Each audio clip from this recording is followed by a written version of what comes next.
അനേക വിഷയങ്ങൾ, അനേക ദിവസങ്ങൾ പ്രാർത്ഥിച്ചിട്ടും ഉപവസിച്ചിട്ടും മറുപടിയില്ലാതെ ഭാരപ്പെടുന്ന ഒത്തിരി വിഷയങ്ങൾ.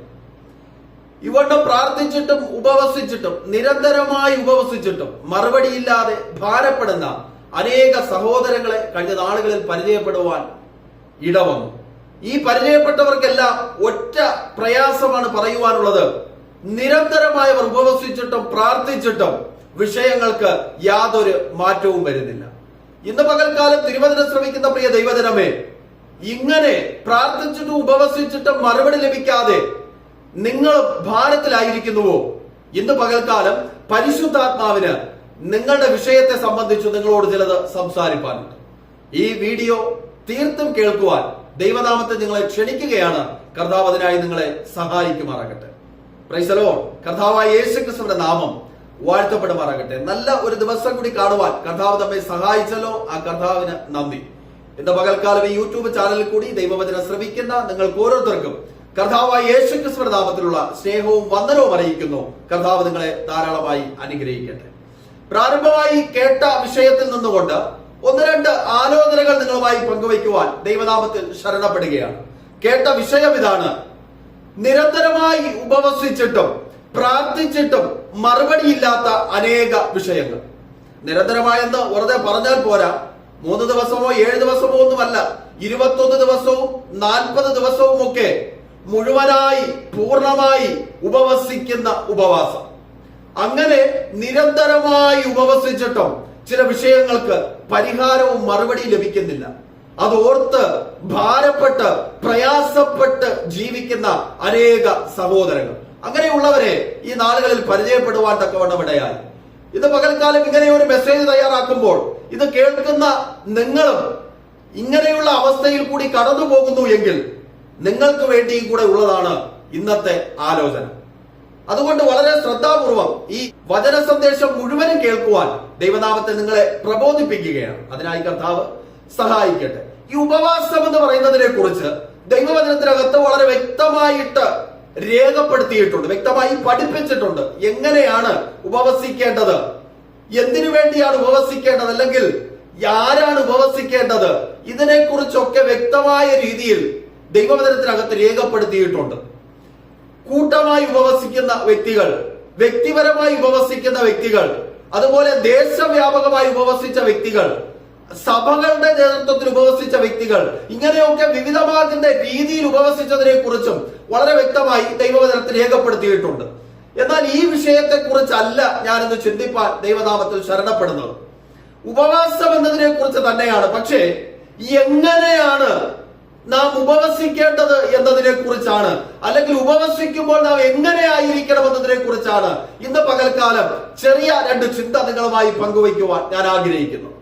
ഉപവാസം എന്ന് പറയുന്നതിനെ സംബന്ധിച്ച് ഇപ്രകാരം നമുക്ക് ചുരുക്കി പറഞ്ഞാൽ പറയാം: ഭക്ഷണം വെടിഞ്ഞ് വായ മൂടുക എന്നുള്ളതാണ് ഉപവാസത്തിന്റെ ഒന്നാമത്തെ പടി. ഇതിനോട് ചേർത്ത് ഒരു പടി കൂടെ ഉണ്ട്. എന്താണെന്ന് അറിയാമോ? 1, ഭക്ഷണം കഴിക്കാതെ വായ മൂടുക.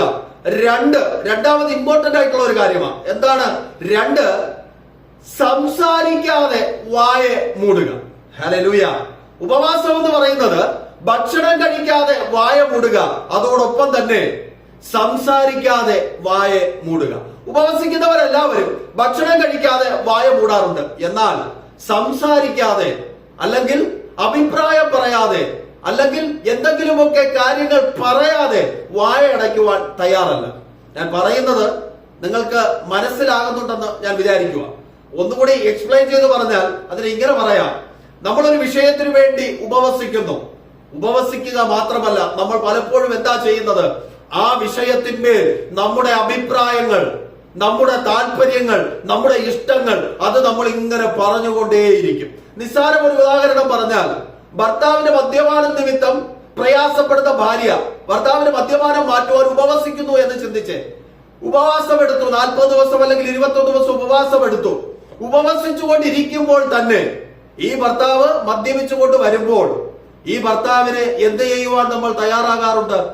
അവരെ തിരുത്തുവാൻ, അല്ലെങ്കിൽ നിങ്ങൾ എന്തിനാ മദ്യപിക്കുന്നത്, നിങ്ങൾ മദ്യപിച്ചിങ്ങനെ എന്തിനാ നശിക്കുന്നത്, നിങ്ങൾ മദ്യപിച്ചെങ്ങനെ എന്നെ എന്തിനാ ഉപദ്രവിക്കുന്നത്, നിങ്ങൾക്കിത് നിർത്തിക്കൂടെ എന്ന് പറഞ്ഞ് നമ്മൾ ഉപവസിക്കുമ്പോൾ തന്നെ ആ വിഷയത്തിന്മേൽ അഭിപ്രായങ്ങൾ പറയുവാൻ, അഭിപ്രായ പ്രകടനങ്ങൾ നടത്തുവാൻ ഇടയാകാറുണ്ട്. ഇത് ഈ വിഷയം മാത്രമല്ല, ഏത് വിഷയത്തിലായാലും ഇങ്ങനെയാണ്. എന്നാൽ ദൈവത്തിന്റെ വചനം പഠിക്കുമ്പോൾ, അല്ലെങ്കിൽ ദൈവത്തിന്റെ പരിശുദ്ധാത്മാവ് നമ്മെ ഓർപ്പിക്കുന്നത്, നീ ഉപവസിക്കുന്നു എങ്കിൽ, ഒരു വിഷയത്തിന് ദൈവം മറുപടി തരുമെന്ന് നീ ഉപവസിക്കുന്നു എങ്കിൽ, പിന്നെ നിന്റെ സ്വയം ബുദ്ധിയിൽ നിന്നുള്ള അഭിപ്രായങ്ങളോ സംസാരങ്ങളോ തിരുത്തലുകളോ ഒന്നും വേണ്ട. നീ ഉപവസിച്ചാൽ മതി, നീ വായമുടി ഇരുന്നാൽ മതി, ഞാൻ നിനക്ക് വേണ്ടി സംസാരിക്കും. ഹല്ലേലൂയ. എവിടെ നാം വായടയ്ക്കുന്നുവോ, എവിടെ നാം മിണ്ടാതിരിക്കുന്നുവോ, അവിടെ ദൈവം സംസാരിക്കുമെന്ന് ദൈവത്തിന്റെ വചനം പഠിക്കുമ്പോൾ നമുക്ക് മനസ്സിലാക്കുവാനായി കഴിയും. ഇപ്രകാരം ദൈവത്തിന്റെ വചനത്തിൽ തന്നെ പറയുന്നുണ്ട്, മിണ്ടാതിരുന്ന് ഞാൻ ദൈവമെന്ന് അറിഞ്ഞുകൊള്ളുക.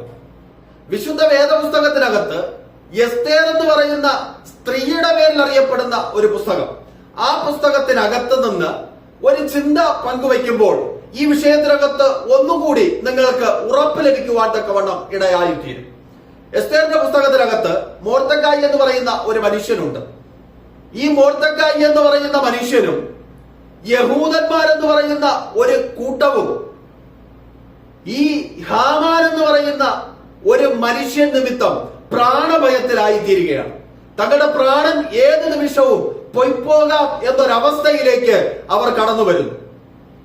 അങ്ങനെ ഹാമാൻ എന്ന് പറയുന്ന മനുഷ്യൻ നിമിത്തം പ്രാണഭയത്തിൽ അകപ്പെട്ടിനി എന്ത് ചെയ്യും, എങ്ങനെ രക്ഷപ്പെടും, എങ്ങനെയാ തങ്ങളുടെ ജീവൻ സംരക്ഷിക്കുന്നത് എന്ന് അറിഞ്ഞുകൂടാതെ പ്രയാസപ്പെട്ട് മൊർദെഖായി ഇരിക്കുന്ന സമയത്ത് അവൻ ഇങ്ങനെ ചിന്തിച്ചിരിക്കാം, എങ്ങനെയാ ഇതിൽ നിന്നൊന്ന് പുറത്തു വരുവാൻ കഴിയുന്നത്, എങ്ങനെയാ ഈ ശത്രുവിന്റെ കയ്യിൽ നിന്ന് രക്ഷപ്പെടുവാൻ കഴിയുന്നത്, എങ്ങനെയാ യഹൂദന്മാരുടെയും എന്റെയും പ്രാണൻ ഈ ഹാമാന്റെ കയ്യിൽ നിന്ന് രക്ഷിച്ചെടുക്കുവാനായി കഴിയുന്നത്.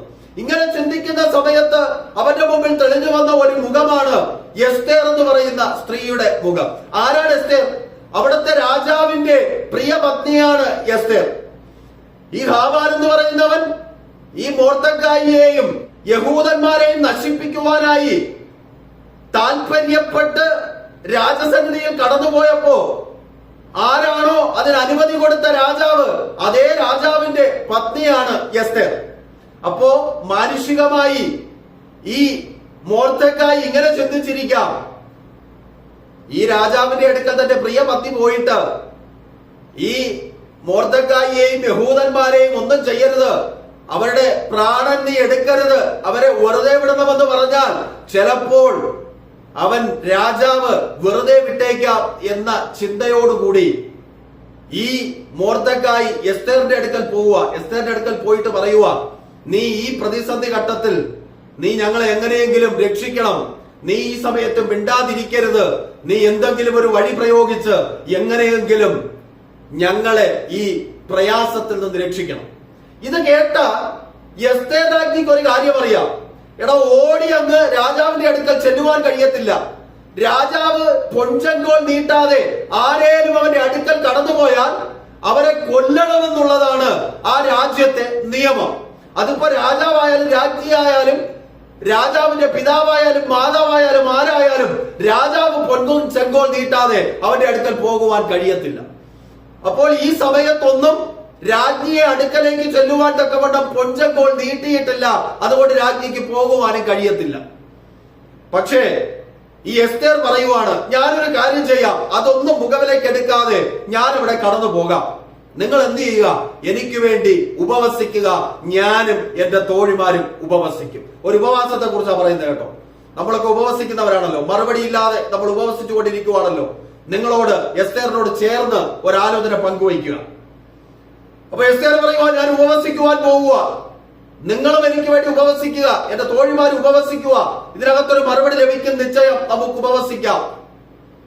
നോക്കിയേ, അങ്ങനെ ഉപവസിച്ചുകൊണ്ട് നിൽക്കുന്ന സമയത്ത്, അങ്ങനെ ഉപവാസം മുന്നോട്ട് പോയിക്കൊണ്ടിരിക്കുമ്പോൾ, ഉപവസിച്ചുകൊണ്ടിരിക്കുന്ന സമയത്ത് ഈ എസ്തേറിനെ രാജാവ് കാണുവാനും, അതായത് പ്രാകാരത്തിൽ നിൽക്കുന്ന എസ്തേറിന്റെ മുഖം രാജാവ് കാണുവാനും രാജാവിന് അവളോട് കൃപ തോന്നിയിട്ട് അവളുടെ നേരെ പൊഞ്ചങ്കോൽ നീട്ടുവാനും അവളെ തന്റെ അടുക്കലേക്ക് ക്ഷണിക്കുവാനും തക്കവണ്ണം ഇടയായി. തീർന്നില്ല. ക്ഷണം മാത്രമല്ല, ഇപ്രകാരം രാജാവ് ചോദിക്കുവാണ്, നിനക്ക് എന്താണ് വേണ്ടത്? ഈ രാജ്യത്തിന്റെ പകുതിയോളമാണെങ്കിലും നീ ചോദിച്ചോ, ഞാൻ നിനക്ക് തരാം. ഹല്ലേലൂയ. ഉപവസിച്ചതിന്റെ മറുപടിയാകട്ടോ. എന്നാൽ ഇവിടെ സംഭവിച്ച ഒരു കാര്യം നിങ്ങളുമായി പങ്കുവയ്ക്കട്ടെ. ഈ എസ്തേർ രാജ്ഞി ഉപവസിക്കുവാൻ തന്റെ അനുയായികളോടും ആ യഹൂദന്മാരോടും താൻ തന്നെ ഉപവസിക്കുകയും ചെയ്തിട്ട് രാജാവിന്റെ മുൻപിലേക്ക് ചെന്നിട്ട് രാജാവിനോട് സംസാരിക്കുവാൻ തയ്യാറായില്ല. അവൾ എന്താ ചെയ്തത്? അവൾ ഉപവസിച്ചിട്ട് മിണ്ടാതിരുന്നു. വേണമെങ്കിൽ നമ്മളായിരുന്നെങ്കിൽ നമ്മൾ എന്ത് ചെയ്തേനെ? ഉപവസിച്ച് ഉടനെ തന്നെ ഇങ്ങനെ ചിന്തിക്കാൻ വേണമെങ്കിൽ എസ്തേറിന്, ഞാൻ ഉപവസിച്ചു തുടങ്ങി, ഇനി എന്താ? ഇനി എനിക്ക് നേരെ രാജാവിന്റെ അടുക്കലേക്ക് കടന്നു ചെന്നിട്ട് രാജാവിനോട് ചോദിക്കാം, രാജാവേ നീ ചെയ്യുന്നത് എന്താ? അല്ലെങ്കിൽ എങ്ങനെയെങ്കിലും എന്റെ യഹൂദ ജനത്തെയും മോർദെഖായിയും ഒന്ന് വെറുതെ വിടാൻ പറ്റുമോ? വെറുതെ വിട്ടുകൂടെ എന്ന്, ഞാൻ നിന്റെ പ്രിയ പത്നിയല്ലേ, നീ എന്നെ തിരഞ്ഞെടുത്തതല്ലേ എന്ന് വേണമെങ്കിൽ നമ്മളായിരുന്നെങ്കിൽ ചെന്ന് ചോദിച്ചേനെ. നോക്കി, അങ്ങനെ ചെന്ന് നമ്മൾ സംസാരിച്ചിരുന്നു എങ്കിൽ, അല്ലെങ്കിൽ എസ്തേർ അങ്ങനെ ചെന്ന് സംസാരിച്ചിരുന്നു എങ്കിൽ എന്താകുമായിരുന്നു എസ്തേറിന്റെ അവസ്ഥ? രാജാവ് പറഞ്ഞില്ലേലും അവിടുത്തെ പടയാളികൾ പിടിച്ചവളെ കൊല്ലുവാൻ തക്കവണ്ണം ഇടയായിത്തീരും. ഹല്ലേലൂയ. പക്ഷേ എസ്തേർ എന്താ ചെയ്തത്? എസ്തേർ ഉപവസിച്ചു, മിണ്ടാതിരുന്നു. ഹല്ലേലൂയ. അവൾ പ്രാകാരത്തിൽ നിൽക്കുന്നത് കണ്ട് രാജാവിന് അവളോട് കൃപ തോന്നി. പ്രിയ ദൈവത്തിന്റെ ജനമേ, ഇന്ന് പകൽക്കാല പരിശുദ്ധാത്മാവിൽ നിങ്ങളോട് വിളിച്ചു പറയട്ടെ, ഉപവസിക്കുമ്പോൾ ഉപവസിക്കുകയും ദൈവത്തിന്റെ കരത്തിൽ ആ വിഷയം ഏൽപ്പിക്കുകയും ദൈവം പ്രവർത്തിക്കുമെന്നുള്ള വിശ്വാസത്തോടു കൂടി വായടച്ച് നീ മിണ്ടാതിരിക്കുവാൻ തയ്യാറാകുന്നു എങ്കിൽ എന്റെ ദൈവം നിനക്ക് വേണ്ടി സംസാരിക്കുവാൻ, നിന്നോട് കൃപ തോന്നുമാറാക്കുവാൻ കഴിയുമെന്ന് ഇന്ന് പകൽക്കാല പരിശുദ്ധാത്മാവ് നിങ്ങളോട് ആലോചന അറിയിക്കുക. ഇതുവരെയും ഉപവസിച്ചിട്ടും പ്രാർത്ഥിച്ചിട്ടും മറുപടി ലഭിക്കാത്ത പ്രിയ ദൈവത്തിന്റെ ജനമേ, ഇവണ്ണമൊന്ന് ഉപവസിച്ചു നോക്ക്. ഞാൻ ഉപവസിക്കും, ഞാൻ ആ വിഷയത്തിൽ സംസാരിക്കത്തില്ല, ഞാൻ ആ വിഷയത്തിൽ അഭിപ്രായം പറയത്തില്ല, എന്റെ ചിന്തകളോ എന്റെ ബുദ്ധിയോ അതിൽ വേണ്ട, എന്റെ ദൈവം എനിക്ക് വേണ്ടി പ്രവർത്തിക്കും. അങ്ങനെ നാം വായടച്ച് വായ മൂടി മിണ്ടാതിരിക്കുന്നു എങ്കിൽ എന്റെ ദൈവം ഉപവാസം കേട്ട് മറുപടി തരുവാൻ തക്കവണ്ണം ഇടയായിത്തീരും. അതിനായി നിങ്ങളെ കർത്താവ് സഹായിക്കുമാറാകട്ടെ. ആമേൻ.